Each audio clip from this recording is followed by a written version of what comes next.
What's up mga ka-hobbies? So paano nga ba magmahal? Unang-unang sa lahat ay alagaan nyo ang iyong kalusugan upang mahalin nyo ang iyong sarili.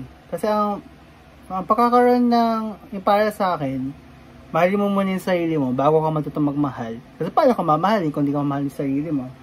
Una sa lahat ang kalusugan, matuto tayong mag walking ganun para makaroon tayo ng kalusugan.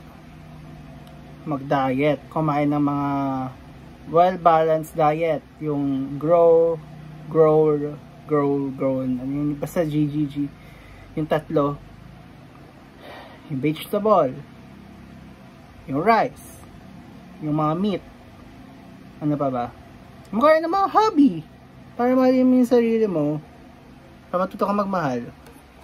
Ito, mga Hot Wheels, maganda tong Hot Wheels na to, hobby yan.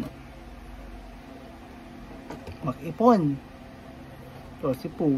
Bigyan ko ng mga tigka 10 pesos. O, para.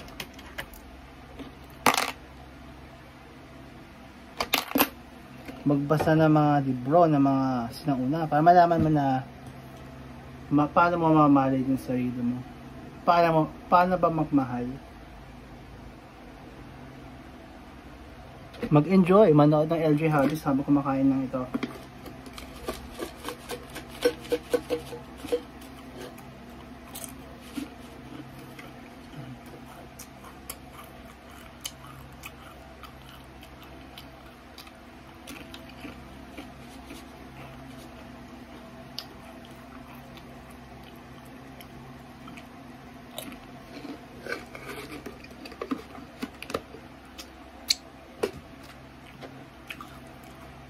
Higit sa lahat, magkaroon ng purpose. Kaya to, purpose ko gumawa ng mga videos. LJ Hobbies. Ayun, out.